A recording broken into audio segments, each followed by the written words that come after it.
শাশুড়ি যারা হয়েছেন এরা তো অবিচার করে বৌমার প্রতি। শুনে নিন, মেয়ের পেটে বাচ্চা, বৌমার পেটে বাচ্চা, মেয়ের পেটে বাচ্চা, বৌমার পেটে বাচ্চা, মেয়েটাকে এনে খালি আলাউ পোলাউ করে খাওয়াচ্ছে, ফলপা করে খাওয়াচ্ছে, আর বৌমাকে সারাদিন গাধার মতো খাটাচ্ছে।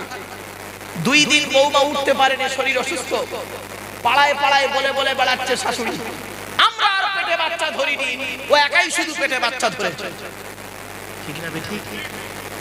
এই শাশুড়ি, এই তুমি মা হয়েছে আজ থেকে 40 বছর আগে, তখন নরমালে বাচ্চা হতো বেশি, সিজারে বাচ্চা কম হতো। আর এখন নারীদের যে শরীরের ক্ষমতা অনেকটাই কমে গেছে, এখন সিজারে বাচ্চা বেশি, নরমালে বাচ্চা কম। ঠিক না? এই বিবেকটুকু তোমার হলো না, তুমি আবার শাশুড়ি হয়েছে। আর একটা কথা বলি, মেয়েদের একটা অভ্যাস খারাপ আছে। অভ্যাসটা কি? মেয়ে যখন বউ হয়, ভালো করে শুনে নিন, মেয়ে যখন বউ হয় তখন আলাদা খাবার ধান্দা করে, আর ওই মেয়েটা 30 বছর পরে যখন শাশুড়ি হয় একসাথে থাকার হাদিস শোনায়। কিছু বুঝতে পারেন? মেয়ে যখন বউ হয়, নতুন বউ যখন আসে না, তখন মেয়ের মা কানে কামড়ে দেয়, আমা কেমন আছিস? কি বলবো, বড় সংসারে দিয়েছো তো, কজনের রান্না? 16 জনের। এবার মা কামড়াচ্ছে কানে, কেন? জামাইকে বলবি একটা ছোট গ্যাস কিনতে, ছোট হাঁড়ি কিনতে। বুঝতে পারছো কিভাবে কানে কামড়াচ্ছে? ব্যাস 16 পয়জন দিয়ে দিল। এবার ও শুরু করলো কি করে, ছোট হাঁড়ি আর একটা গ্যাস, ছোট হাঁড়ি ধান্দা করছে। করতে করতে স্বামীর সঙ্গে দুবেলা ঝগড়া, সামান্য শাশুড়ির সঙ্গে ঝগড়া করতে করতে আর ছেলেরা এমন বউ পাগলা, বিবির গোলাম, ন্যায় অন্যায়টা দেখলো না, ন্যায় অন্যায়টা দেখবে না, বউয়ের কথাই উঠে নাচলো, বাপ মাকে আলাদা করে দিল। তুমি জানো বাপ আর মা কি জিনিস? শুনে নাও, কোরআন বলছে, আল্লাহর নবীর কাছে একজন সাহাবী এসেছেন, সাহাবীটার নাম হলো আমর জামু। কি বললাম? আমর জামু রাদিয়াল্লাহু তাআলা, প্রচুর টাকার মালিক, প্রচুর টাকার মালিক। আল্লাহর নবীর দরবারে এসেছেন, এসে বলছেন, ইয়া রাসূলুল্লাহ, আল্লাহ আমাকে অর্থ দিয়েছে, টাকা পয়সা কোথায় ব্যয় করলে আল্লাহ খুশি হবে আপনি বলে দিন। ওনাকে কেন্দ্র করে কোরআনের এই আয়াত নাযিল হলো। কি? ইয়াসআলুনাকা মাযা ইউনফিকুন কুল মা আনফাকতুম মিন খায়রিন ফালিল ওয়ালিদাইনি ওয়াল আকরাবিন। 2 নম্বর পারার 12 নম্বর পৃষ্ঠা 13 নম্বর লাইন, সূরার নাম সূরা বাকারার মধ্যে আল্লাহ পাক বলে দিলেন, নবী তোমাকে ওরা প্রশ্ন করছে টাকা পয়সা কোথায় ব্যয় করলে আল্লাহ খুশি হবে, নবী তুমি বলে দাও, কুল মা আনফাকতুম মিন খায়রিন, সবথেকে উত্তম ব্যয় হলো কোথায় জানো? ফালিল ওয়ালিদাইনি ওয়াল আকরাবিন, তোমরা তোমাদের বুড়ো বুড়ি বাপ আর মায়ের পিছনে, বুড়ো বুড়ি বাপ আর মায়ের পিছনে সবথেকে সর্বপ্রথম পয়সা ব্যয় করো, আল্লাহ খুশি হয়ে যাবে। সর্বপ্রথম টাকা পয়সা ব্যয় করবেন কার পিছনে? জোরে বলো, মা বাপের পিছনে। আরে মুসলমানের বাচ্চা, এরা কি করে? চাকরি পেয়েছে ছেলে, চাকরি পেয়ে মাইনে পেয়েছে, মাইনেটা এনে বইয়ের নামে ব্যাংকের বই করেছে, আর বউ নমিনি করেছে ওর ভাইকে। বুঝতে পারেন? বইয়ের নামে ব্যাংকের বই আর বউ নমিনি করেছে ওর ভাইকে। বুঝতে পারছেন? শুনে রেখে দিন, যাদের বাড়িতে বুড়ো বুড়ি বাপ আর মা বেঁচে আছেন, জীবনে কোনোদিনই কাঁদাবেন না, জীবনে কোনোদিন কাঁদাবেন না।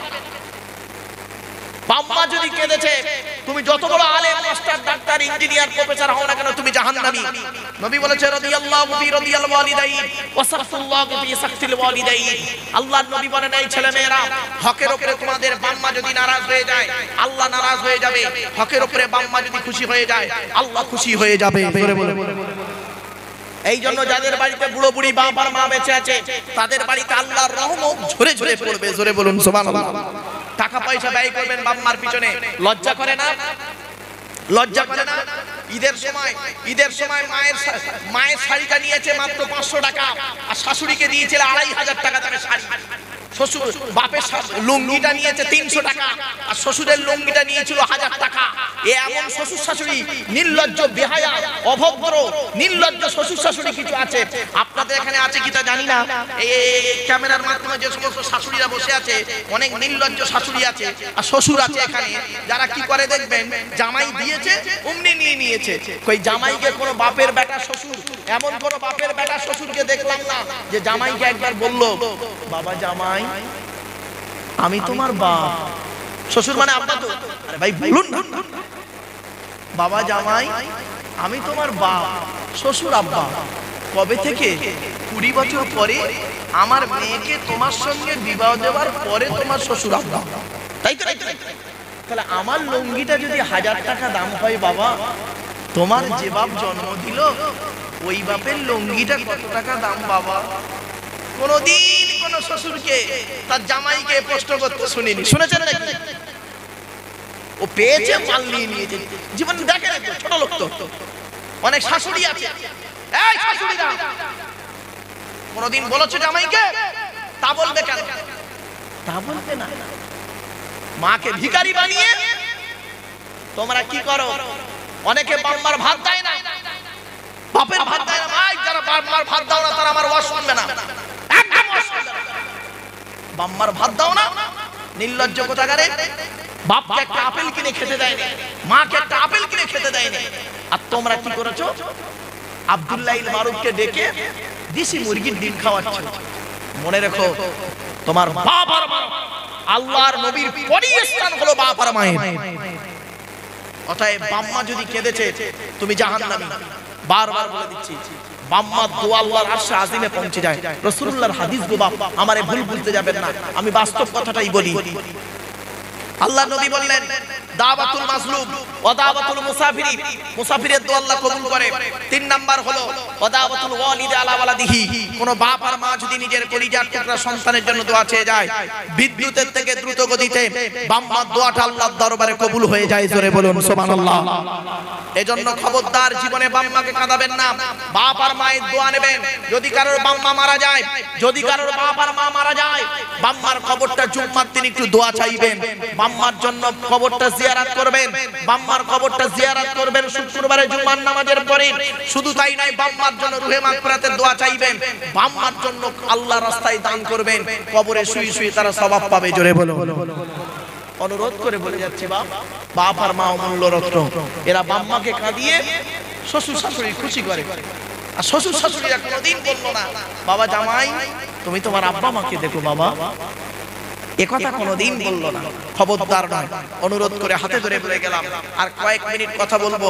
অসুবিধা হবে আপনাদের আর একটু হবে না বন্ধ করে দেবো হবে একবার তাকবীর দান তো নারায়ে তাকবীর নারায়ে তাকবীর আলহামদুলিল্লাহ চলো এবারে আসছি বিশ্বনবী মুহাম্মদ সাল্লাল্লাহু আলাইহি ওয়াসাল্লামের কয়েকটা কথা আপনাদেরকে বলছি মুহাম্মদ সাল্লাল্লাহু আলাইহি ওয়াসাল্লাম ছোটবেলায় হালিমা নামক মহিলা দুধ পান করেছিল জানেন তাড়াতাড়ি হালিমা দুধ পান করতে গিয়ে ডান দিকের স্তনটা নবীজি পান করতেন বাম দিকেরটা কোনোদিন পান করেনি তো বয়স হয়ে যেতে নবীজির কাছে একদিন হালিমা আসছে তো যখন আসছে কাছাকাছি আসছে নবীজি করেছিলেন কি তার গায়ের চাদর মোবারকটা খুলে হালিমাকে বিছিয়ে দিয়েছিলেন বসতে জোরে বলুন সুবহানাল্লাহ আচ্ছা নবীজি তার গায়ের চাদর খুলে বিছিয়ে দিলেন বসতে হালিমাকে বসতে দিলেন হালিমা কোন মা ছিল জোরে বলুন দুধ মা নিজের মা নয় নিজের মা তো 6 বছর বয়সে মারা গেছে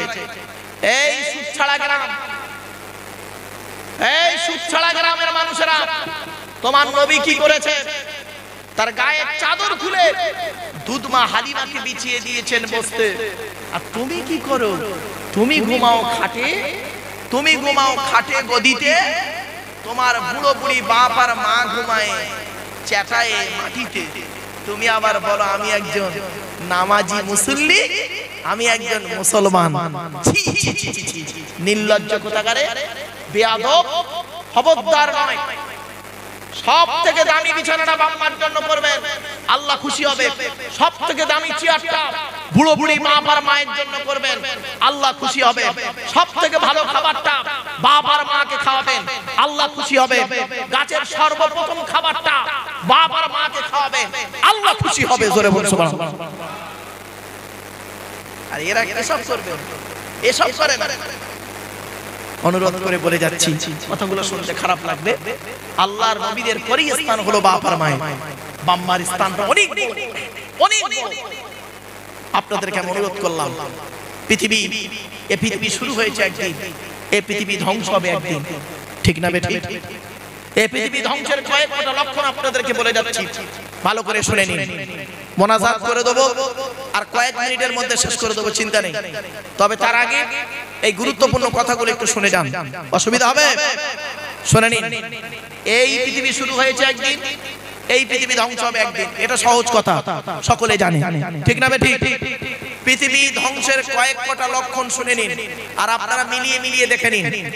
এক নাম্বার হলো, নবীজি বললেন পৃথিবী ধ্বংসের লক্ষণ হলো, পৃথিবী ধ্বংসের লক্ষণ হলো বিদ্যা সমাজ থেকে উঠে চলে যাবে। আজ মাধ্যমিক, উচ্চ মাধ্যমিক, বিএ পাস, এমএ পাস, আলেম, হাফেজ, মাস্টার, ডাক্তার, ইঞ্জিনিয়ার, প্রফেসর বেড়ে গেল, বুড়ো বুড়ি বাপ আর মায়ের অনেকে ভাতও দেয় না, খবরও নেয় না, ঠিক না বেঠিক? শিক্ষিত লোক কাকে বলে? এডুকেশন কাকে বলে? EDUCATION, এক একটা অক্ষরে এক একটা গুণাগুণ আছে, তবেই তাকে এডুকেশন বা শিক্ষা বলে। ই থেকে ইগারবি, ডি থেকে ডেভেলপমেন্ট, ইউ থেকে ইউনিভার্সাল, সি থেকে ক্যাপাবিলিটি, এ থেকে অ্যাক্টিভ, টি থেকে টলারেন্স, আই থেকে ইন্টেলিজেন্ট, ও থেকে ওবিডিয়েন্স, এন থেকে ন্যাচারাল। এতগুলো গুণে গুণান্বিত বস্তুকে বলা হয় এডুকেশন বা শিক্ষা, যাকে তাকে শিক্ষা বলে না। শিক্ষাটা নেবে কে? যে নেবে তাকে বলা হয় স্টুডেন্ট। স্টুডেন্ট কাকে বলে? STUDENT, এক একটা লেটার এক একটা গুণাগুণ আছে, তবেই তাকে স্টুডেন্ট বলে। এস থেকে স্টাডি, টি থেকে ট্রুথফুল, সত্যবাদী হতে হবে। এখনকার ছাত্র ছাত্রী বেশি মিথ্যাবাদী, ঠিক না? এখন লেখাপড়া কোথায় হয় জানেন? শুনে নিন, সব থেকে ভালো লেখাপড়া কোথায় হচ্ছে এখন? পেচ্ছাপখানা আর পায়খানায়, টয়লেটে। খারাপ সেন্স নেবেন না। পরীক্ষার সময় মাধ্যমিক, উচ্চ মাধ্যমিকের পরীক্ষা যখন হয়, মাদ্রাসা বোর্ড বলুন, স্কুল বোর্ড বলুন, খারাপ সেন্স নেবেন না, বাস্তবটাই বলছি। পরীক্ষা সেন্টার যেখানে হয়, সেন্টারের পেচ্ছাপখানা পায়খানায় গিয়ে দেখবেন বইয়ের পৃষ্ঠা ছাড়া টুকলি মাইক্রো জেরক্স গুলো পেচ্ছাপখানা পায়খানা ফেলে রেখে আসে। ওইখানে অন্য একটা ছেলেকে পেছাব ফিরে চলে আসে, তুমি বইয়ের পৃষ্ঠা ছিঁড়ে ফেলে রেখে চলে এলে, পায়খানা পেচ্ছাপখানায় ফেলে এলে। তুমি আবার 20 বছর পরে স্টেজে এসে লেকচার দেবে, আর তোমার লেকচার শুনে মানুষ হেদায়েত হবে, এই আশা তুমি ভুলে যাও। কাঁঠালের আম সত্যের মতো। কাঁঠালের আম সত্য খেয়েছেন কেউ? ভাই কেউ খেয়েছেন? কাঁঠালের আম সত্য হয় না, হয় কাঁঠাল সত্য হয়, নয় আম সত্য হয়। কাঁঠালের আম সত্য মানে অবাস্তব কথা, কল্পনার বাইরে। শুনে রেখে দিই, এস থেকে স্টাডি, টি থেকে ট্রুথফুল, ইউ থেকে ইউনিটি বা আনকমন, ডি থেকে ডেমোক্রেটিক, ই থেকে এফিশিয়েন্ট, এন থেকে নোবেল, টি থেকে টিপ টপ। এতগুলো গুণে গুণান্বিত ব্যক্তিকে বলা হয় স্টুডেন্ট, যাকে তাকে স্টুডেন্ট বলে না। শিক্ষাটা দেবে কে? যে শিক্ষাটা দেবে তাকে বলা হয় টিচার, ঠিক না বেঠিক? টিচার কাকে বলে? যাকে তাকে টিচার বলে না। TEACHER, টি থেকে ট্রেনার, প্রশিক্ষণ প্রাপ্ত হতে হবে তবেই তুমি টিচার। ই থেকে ইগারডি, আগ্রহী হতে হবে তবেই তুমি টিচার। এ থেকে এবিলিটি, দক্ষতা থাকতে হবে তবেই তুমি teacher. Most important letter C, C থেকে ক্যারেক্টার, চরিত্র ঠিক থাকতে হবে তবেই তুমি টিচার। আজ থেকে 30 বছর আগে টিচার ছাত্রের সম্পর্ক কি ছিল? কি হিন্দু কি মুসলিম? আমরা আমাদের স্যারেদের সামনে সাইকেল থেকে নেমে যেতাম, ঠিক না বেঠিক? স্যারেদের সামনে সাইকেল থেকে নেমে যেতাম, স্যারেদের সামনে ঘড়ি পরতাম না বাবা। এই মুরব্বিদের জিজ্ঞাসা করুন, স্যারেদের সামনে সাইকেল থেকে নেমে যেতাম। আর এখন কি হয়েছে শুনবেন? টিচার ছাত্রের সম্পর্ক বেশিরভাগ জায়গায়, সব জায়গায় নয়, বন্ধু বিড়ি চেয়ে খায়, খৈনি মলে দেয়, ঠিক না বেটা? আজ থেকে 30 বছর আগে টিচার আর ছাত্রীর সম্পর্ক কি ছিল? পিতার কন্যার ন্যায়। মেয়েটি শিক্ষককে বাপের মতো ভক্তি করত, শ্রদ্ধা করত, আর শিক্ষক ছাত্রীটিকে নিজের কন্যা বলে মনে করত। এখন কি হয়েছে শুনবেন? বেশিরভাগ জায়গায় টিচার ছাত্রীর সম্পর্ক স্বামী স্ত্রী। প্রাইভেট পড়াতে দিয়েছে, ইংরেজি করাতে দিয়েছে, বিয়েটাও করিয়ে নিয়ে বসে। এই জন্যই নবী বলেছিলেন, the messenger of Allah peace be upon him said, the best among you those with good manner. নবী বলেন তোদের মধ্যে উত্তম ব্যক্তি ওই লোকটা যার ক্যারেক্টার চরিত্র ভালো, ওই লোকটাই হলো উত্তম ব্যক্তি। একজন উকিল, ব্যারিস্টার, মাস্টার, ডাক্তার, মোল্লা, মুনি সাহেব, পীর সাহেব, দরবেশ সাহেব, আমির সাহেব, মুফতি সাহেবের যদি চরিত্র খারাপ হয়, আর একজন টরিওয়ালার চরিত্র যদি ভালো হয়, ওই টোটোওয়ালার চরিত্র যদি ভালো হয়, টোটোওয়ালাটাই হলো আল্লাহর কাছে প্রিয় ব্যক্তি। Many loss is something loss, health loss is nothing loss, but character loss is everything loss. মানুষের যদি টাকা চলে যায়, ইনকাম করলে টাকাটা আবার ফিরে আসবে। মানুষের যদি শরীর চলে যায়, ভালো মন্দ খেলে শরীরটাও ফিরে আসবে। কিন্তু বন্ধুরে, মানুষের যদি চরিত্র চলে যায়, চরিত্র কিন্তু ফিরে আসবে না। তাই নবী বললেন, বুখারীর হাদিস, দুই ঠোঁটের মাঝখানে দুই রানের বীজখানে, দুই ঠোঁটের মাঝখানে দুই রানের বীজখানে, এই দুটো জিনিসের গ্যারান্টি তোরা আমাকে দে, আমি মুহাম্মদ সাল্লাল্লাহু আলাইহি ওয়াসাল্লাম তোদের জান্নাতের গ্যারান্টি দিয়ে দেব। জোরে বলো।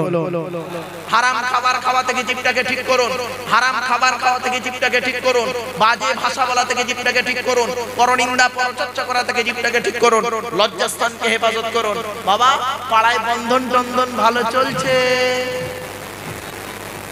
আর বন্ধনের অফিসারদের গায়ে গায়ে, বন্ধনের অফিসারদের গায়ে গায়ে আমার পাড়ার মা বোনগুলো ঘেঁষাঘেঁচি করে বসে বসে গ্রুপ গ্রুপ করছে। আর মা বোনদের শ্বশুরগুলো, স্বামীগুলো পাকা পাকা দাড়ি নিয়ে মসজিদে জামাতে নামাজ পড়ছে। কবরে ঢোকো, দর্শন বেটে দেবে। একজন মেয়ে ছেলে জাহান্নামায় যাবে, চারজন পুরুষকে প্রথম জাহান্নামায় ঢোকাবে।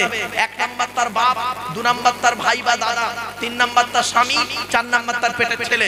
এই চারজনের বাইরে যদি কেউ থাকেন, একটু আমাকে হাত তুলে দেখবেন যে আমি চারজনের বাইরে আছি। এখানে যারাই বসে আছি, হয় কারোর বাপ, নয় কারোর ভাই বা দাদা, নয় কারোর স্বামী, নয় কারোর পেটের ছেলে। ঠিক না বেটা? শুনে রেখে দিন, অনুরোধ করে বলে যাচ্ছি, যারা সুদ খায়, সুদ খায় যারা, আমি বলিনি কোরআনে আছে হারাম। আল্লাযীনা ইয়াকুলুনা রিবা লা ইয়াকুমুনা ইল্লা কামা ইয়াকুমুল্লাযী ইয়াতাখাব্বাতুহু আশ-শাইতানু মিনাল মাস। আরো বলা হয়েছে, ইয়া আইয়ুহাল্লাযীনা আমানু লা তাকুলুর রিবা আদাফান মুদাফা, চক্রবৃদ্ধি হারে সুদ খেও না। আল্লাহ পাক বলছেন, যদি তুমি সুদ খেয়ে থাকো, ইয়া আইয়ুহাল্লাযীনা আমানু তাকুল্লাহা, এই বান্দার বান্দাগণ তোমরা আল্লাহকে ভয় করো, ওয়াজারু মা বাকিয়া মিনার রিবা ইন কুনতুম মুমিনিন, সত্যিকারের মুমিন বলে যদি দাবি করো, যা সুদ কারবার করেছো আজ থেকে তওবা করে নাও, ক্ষমা চেয়ে নাও, আল্লাহর কোনোদিন সুদ খাবো না। শুনে রেখে দিন, সুদের সর্বনিম্ন পাপ কি জানেন? মায়ের সাথে জেনা করা। আপনারা কি মার সাথে ব্যভিচার করেন? তো যারা সুদ খায় তারা সেই কাজে লিপ্ত। অনুরোধ করে বলে যে রাসূলুল্লাহর হাদিস, বা আমারে ভুল বুঝতে যাবেন না, সুদ কারবার বন্ধ করুন। অনেকে কি করে? জুয়া খেলে, জুয়া আছে না, এই হারাম। শুধু তাই না, আরেকটা আছে, লটারি টিকিট কাটে অনেকে। ঠিক না বে ঠিক? হারাম। অনুরোধ করে বলে যাচ্ছি, এগুলো হারাম। মনে রেখো, কবরে তোমাকে শুতে হবে। আর মদ, অনেকে বাংলা মাল আর চলে না, ইংলিশ মাল খাও। মনে রেখো, মদ মদি পায়খানার এপিটার ওপিট দুপি সবাই সমান।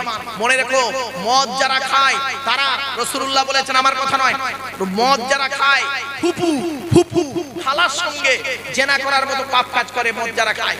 শুধু তাই নয়, রাসূলুল্লাহ বলেছেন, মদ খেলে 40 দিন মুখের নাপাক থাকবে।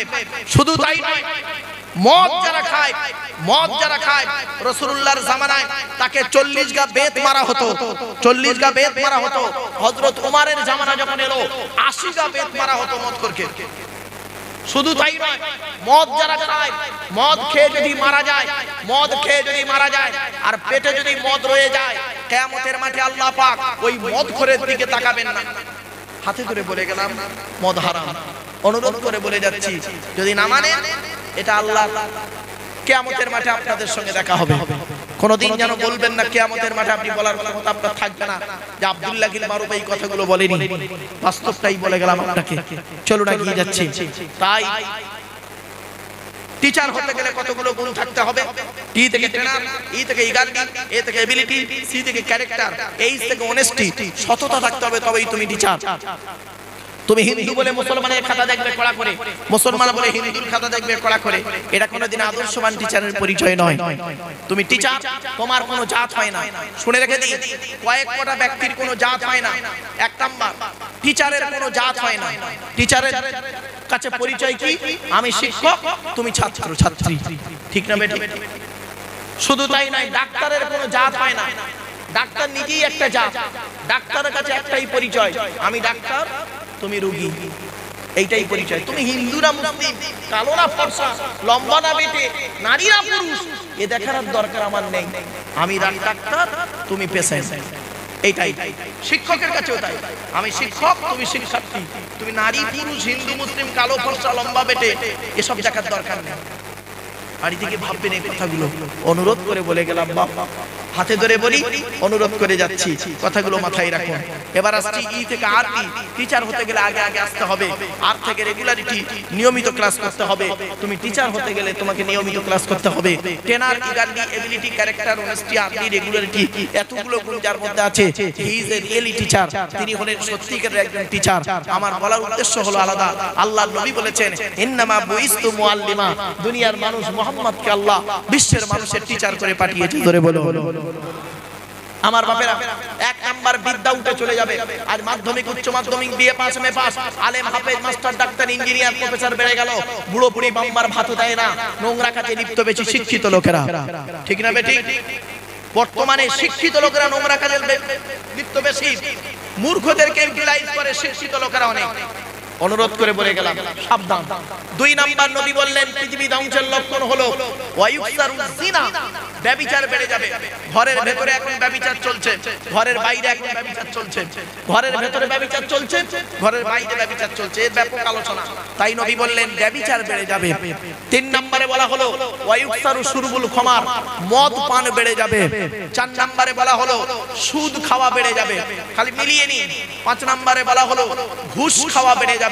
ছয় নম্বরে বলা হলো পিতামাতার অবাধ্য সন্তান হবে। সাত নম্বরে বলা হলো নিকটবর্তী লোকের সঙ্গে মহব্বত থাকবে না, দূরবর্তী লোকের সঙ্গে মহব্বত তৈরি হবে। নিকটবর্তী লোকের সঙ্গে মহব্বত থাকবে না, দূরবর্তী লোকের সঙ্গে মহব্বত তৈরি হবে। নিজের বাপের প্রতি ভক্তি নেই, শ্বশুরের প্রতি কদর সম্মান বেশি। অভাগিনী মায়ের প্রতি ভক্তি শ্রদ্ধা নেই, শাশুড়ির প্রতি ভক্তি শ্রদ্ধা বেশি। নিজের মায়ের পেটের ভাইয়ের প্রতি ভালোবাসা নেই, স্ত্রীর ভাইয়ের প্রতি সম্মান ভালোবাসা বেশি। নিজের মায়ের পেটের বোনের প্রতি ভক্তি শ্রদ্ধা সম্মান নেই, স্নেহ নেই, স্ত্রীর বোনের প্রতি ভালোবাসা একটু বেশি। অসুবিধা হচ্ছে? শুধু তাই নয়, নিকটবর্তী লোকের সঙ্গে মহব্বত থাকবে না, দূরবর্তী লোকের সঙ্গে মহব্বত তৈরি হবে। পৃথিবী ধ্বংসের লক্ষণ। পৃথিবী ধ্বংসের লক্ষণ হলো গোল বস্তুর প্রতি মানুষ, গোল বস্তুর পিছনে মানুষ ছুটবে। কি বললো? গোল বস্তুর পিছনে মানুষ ছুটবে। আজকে দেখুন গোল বস্তুর পিছনে ছুটছে কিনা, ক্রিকেট বল, ফুটবল, ধাপাস বল, টেনিস বল, ইত্যাদি ইত্যাদি। গোল বস্তুর পিছনে মানুষ ছোটাছুটি করে। পৃথিবী ধ্বংসের লক্ষণ হলো অযোগ্য ব্যক্তিরা নেতৃত্ব দেবে, যার যা সম্পর্কে কোনো জ্ঞান নেই। গ্রামের প্রধান নিজের নামটাও সই করতে পারে না, ও হলো গ্রামের প্রধান। ও নিজের চরিত্র খারাপ, ও লোকের ক্যারেক্টার সার্টিফিকেট দিচ্ছে, ঠিক না বেটা? পৃথিবী ধ্বংসের লক্ষণ হলো শিক্ষিত লোকেরা অশিক্ষিত লোকেদের সম্মান করবে ভয়েতে। শিক্ষিত লোকেরা অশিক্ষিত লোকেদের সম্মান করবে ভয়েতে। পৃথিবী ধ্বংসের লক্ষণ হলো ঘন ঘন ভূমিকম্প দেখা দেবে।